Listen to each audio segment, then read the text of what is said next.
And United Health, part of the earnings season, slowly kicking things off. We're also awaiting, of course, tomorrow's U.S. Fed, the Bank of Canada rate decision announcement as well. Lots going on. And to get their take on it, his take on it, Art Hogan, Chief Market Strategist at B. Riley Wealth. Art, thanks very much for joining us today. Thanks so much for having me. Okay, earnings season overall, what we're seeing, are we liking what we're seeing? Is it what's expected?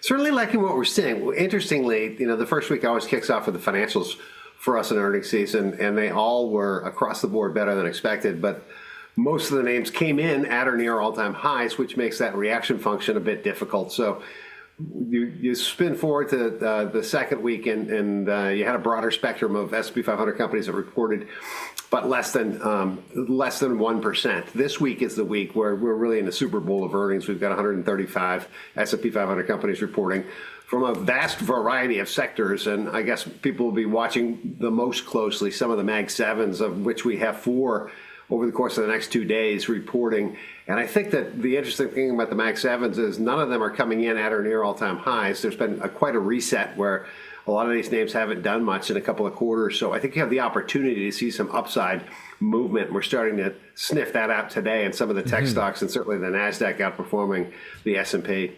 There was almost some disappointment in the last quarter for the Mag 7, even though they had great numbers for the most part. There was almost disappointing because people were expecting a little greater.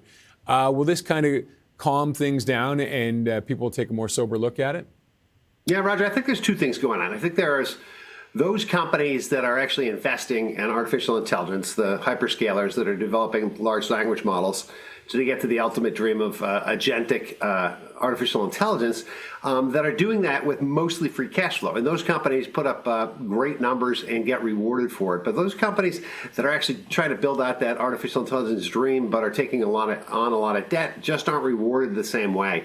The ultimate question for everyone is, when do we get that return on invested capital? How soon should we expect that? And are we starting to see some of that now? But it's the differentiation really has been, can you do most of this spend out of free cash flow, or are you really taking on more and more debt every quarter to actually continue this CapEx spend? And I think that's where you see the difference between a company like Alphabet or Google and Meta or Facebook in terms of how they're financing a lot of this CapEx spend. And are people starting to look for a new Mag 7? Yeah, well, I think we're up to Mag 10 by now. I think that you've got some of the new entrants, the artificial intelligence darlings, like Broadcom was certainly ushered into the artificial intelligence world. I think that as we broaden this out a bit, I think AMD has slid into this top 10 in terms of names. But I also think that as we look at this artificial intelligence revolution, you've also seen things like industrials do better because of the data center build-out. You're seeing utilities do better because of the massive amount of power needs. So when you think about artificial intelligence, it's not just NVIDIA and a bunch of hyperscalers anymore. That was 2 years ago. I think this year everyone's looking for that artificial intelligence adjacent play, and there seems to be plenty of those as the market broadens out.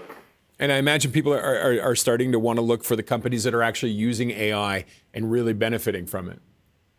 Yeah, I think that'll be the interesting part of this S&P 500 reporting season, is that companies will actually tell you what they're doing, not just how much they're spending, but actually what they're using artificial intelligence for, and how much it's increasing their productivity, and how much of that is accretive to their earnings. And I think that's the critical juncture we're at now. So it was really exciting 2.5, 3 years ago when ChatGPT rolled out, and now it's getting even more exciting as corporate America embraces this and talks about just what this is going to mean to their business model, and how much that's going to increase their profitability.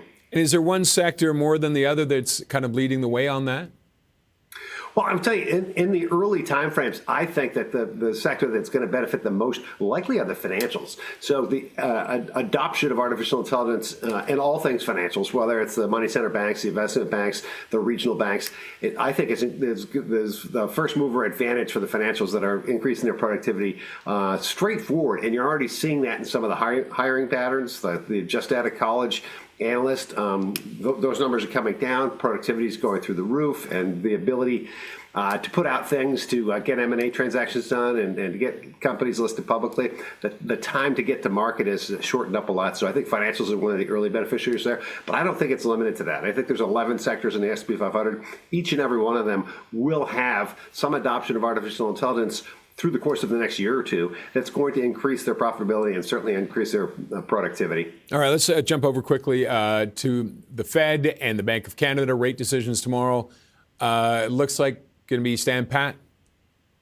Yeah, very much so. And one of the things about the Fed is they're just now starting to catch up on real-time economic data. So to make a decision in that world where there's still a lot of noise from the government shutdown and the data they received, after having cut 75 basis points over the course of the last 3 meetings, I think it's a perfect time for them to take a step back and say, how close are we to neutral, and which one of our priorities, which one of our mandates do we need to defend more? Is it the inflation piece of it, which still seems to be above target but calm? Or is it the labor market and the full employment mandate, which still seems to be a rocky picture with outdated economic data that they're using? So to the extent that once we get a string of economic data that's real time with the government now being open, hopefully staying open, I think we'll have a Fed that can actually have a better decision-making process. And therefore, I don't expect them to do anything at this meeting or the next two. Okay, we'll wrap it up there. Art, but thanks as always for joining us. Appreciate it. Thank you.